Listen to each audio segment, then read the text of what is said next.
Hello everyone, আসসালামু আলাইকুম। আমি আমিনুল, আপনাদের সাথে আছি। আজকে আমি আপনাদের দেখাবো কিভাবে ভার্চুয়াল বক্সে কালি লিনাক্স সেটআপ করতে হয়। Okay fine. তার জন্য সর্বপ্রথম আমরা যে কোনো একটা ব্রাউজারে চলে যাব। ব্রাউজারে গিয়ে আমরা লিখব ভার্চুয়াল বক্স।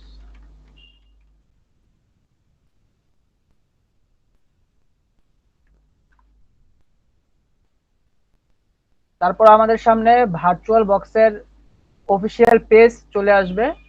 আপনারা দেখতে পাচ্ছেন যে অলরেডি চলে আসছে। ওকে, এখানে আপনারা একটু লক্ষ্য করবেন যে এখানে লেখা থাকবে ভার্চুয়াল বক্স ওআরজি। তারপর এখান থেকে আপনারা বাম পাশে ডাউনলোড অপশন পেয়ে যাবেন। ডাউনলোডে ক্লিক করবেন। ওকে, এখান থেকে উইন্ডোজ হোস্ট এখানে ক্লিক করবেন।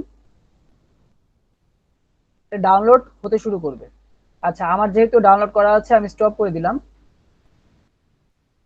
এরপর আপনাদের যেটা করতে হবে, আপনাদের কালি লিনাক্স ডাউনলোড করতে হবে। তার জন্য আপনারা ব্রাউজারে গিয়ে লিখবেন কালি লিনাক্স ইন্টার। এই যে কালি লিনাক্স এর অফিসিয়াল ওয়েবসাইট চলে আসছে, এখানে ক্লিক করবেন। এখানে একটু লক্ষ্য করবেন kali.org। তারপর এখান থেকে ডাউনলোডে ক্লিক করবেন।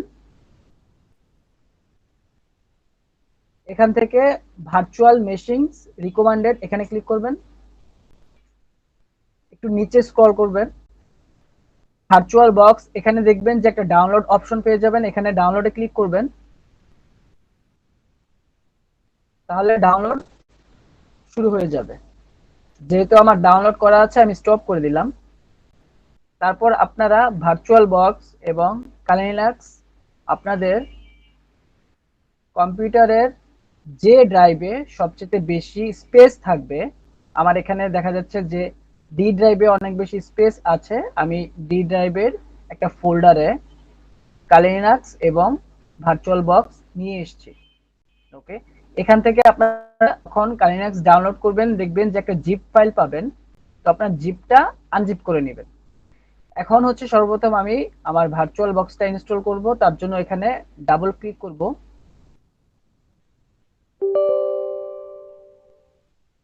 এখানে ইয়েস এন্টার করব।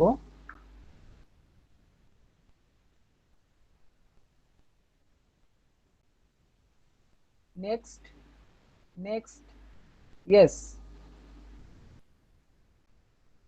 Install. Okay, VirtualBox install হচ্ছে, একটু অপেক্ষা করতে হবে।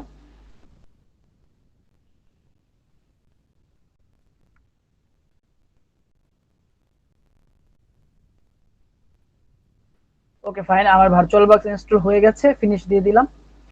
এখানে আমার ভার্চুয়াল বক্স ইনস্টল হওয়ার সময় কোনো এরর আসেনি। তো আপনাদের একটা এরর আসতে পারে। সেটা হচ্ছে এই যে এরকম এরকম একটা এরর আসতে পারে আপনাদের। Need the Microsoft visual C plus plus 2019 এরকম যদি কারো এরর আসে, তাহলে আপনাদের যেটা করতে হবে, গুগলে গিয়ে লিখতে হবে Microsoft visual C plus plus 19। তারপর প্রথম লিঙ্কটাতে ক্লিক করবেন, দেন একটু নিচে স্ক্রল করবেন। এখান থেকে আপনার যদি 64 বিটের হয় তাহলে এটা ডাউনলোড করবেন, 32 বিটের হলে এটা ডাউনলোড করবেন। এটা ডাউনলোড করে জাস্ট ইনস্টল করে দিবেন যদি কারো এরকম এরর আসে, আর না আসলে দরকার নেই। ওকে, এখন আমার হচ্ছে আগে থেকে যেহেতু ইনস্টল ছিল, কালিটা আমি এখান থেকে রিমুভ করে আপনাদের নতুন করে দেখাচ্ছি। ওকে ফাইন, আপনার ভার্চুয়াল বক্স ইনস্টল হওয়ার পর এরকম একটা ইন্টারফেস দেখতে পারবেন। আমরা আমাদের কাঙ্ক্ষিত ফোল্ডারে চলে যাই।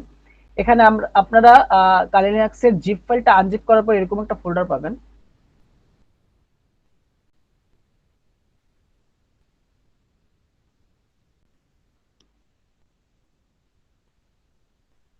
জিপ ফাইলটা আপনারা আনজিপ করে নেবেন। এর জন্য রাইট বাটন ক্লিক করবেন, স্টাক ফাইল এখানে ক্লিক করবেন, ওকে দিবেন।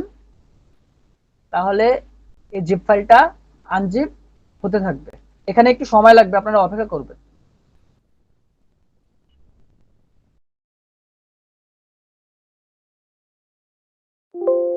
ওকে, আমার জিপ ফাইলটা আনজিপ হয়ে গেছে।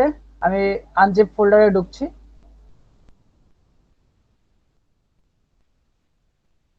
ওকে, আপনারা এখানে এরকম দুইটা আইকন দেখতে পারবেন, একটাতে হচ্ছে বি বক্স লেখা থাকবে, একটা হচ্ছে বিডিআই লেখা থাকবে। আপনারা এখানে সিম্পলি হচ্ছে এখানে বি বক্স যেটা আছে এই আইকনে ডাবল ক্লিক করবেন।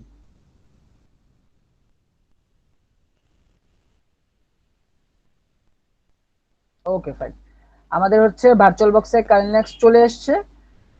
আমরা এখান থেকে জাস্ট স্টার্ট করে দিলে আমাদের কাইনেক্সটা রান হয়ে যাবে। এখানে একটু বিষয় আমি ক্লিয়ার করি, সেটা হচ্ছে আমি কিন্তু আপনারা প্রথমেই দেখেছেন আমি আমার ডি ড্রাইভে হচ্ছে আমার কাইনেক্স এবং ভার্চুয়াল বক্সটা রেখে ইনস্টল করেছি। আপনারা যদি কেউ সি ড্রাইভে ইনস্টল করেন, তারপরে যদি আপনারা চান যে সি ড্রাইভ থেকে অন্য কোনো ড্রাইভে মুভ, তাহলে এখানে সেটিংস থেকে অ্যাডভান্সে যাবেন, এখানে ক্লিক করবেন। দেখতে পাচ্ছেন এখানে ডি ড্রাইভে আমার কারেন্ট লিনাক্সটা ইনস্টল করা আছে। আপনারা যদি সি ড্রাইভে ইনস্টল করে থাকেন আর সি ড্রাইভ থেকে যদি অন্য কোনো ড্রাইভে মুভ করতে চান, সেক্ষেত্রে এখানে আদার্সে গিয়ে যে কোনো ড্রাইভ আপনার হচ্ছে সিলেক্ট করে দিলেই হবে। ওকে ফাইন, আমি এখান থেকে হচ্ছে আমার কারেন্ট লিনাক্সটা স্টার্ট করে দিচ্ছি।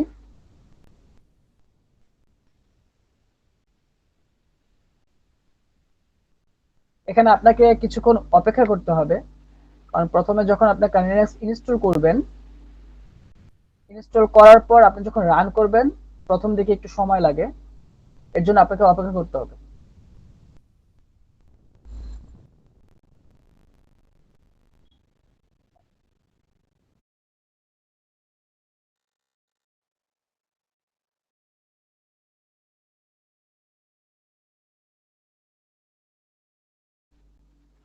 ওকে ফাইন, এখানে হচ্ছে আমার কানেক্টটা চলে আসছে, আমি ক্লোজ দিয়ে দিলাম। এখানে এখন হচ্ছে আমি লগ ইন করবো। আপনারা অনেকে জানেন বা অনেকে জানেন না যে কালিনাক্সের ডিফল্ট যে ইউজার পাসওয়ার্ড সেটা হচ্ছে কালি হয়।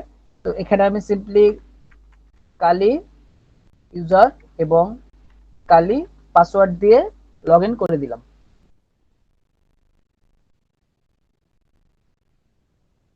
ওয়াও, আমরা সফলভাবে আমাদের কালিনাক্সটা ভার্চুয়াল বক্সে সেট আপ করে ফেলেছি। এখান থেকে আমরা হচ্ছে যেহেতু ইন্টারফেসটা ছোট, আমরা একটু বড় করে নিই। ওকে, দেখেন কি সুন্দর লাগছে। আহ, আমরা হচ্ছে আলটিমেটলি এভাবে হচ্ছে একটা ভার্চুয়াল বক্সে কালিনাক্স ইনস্টল করব।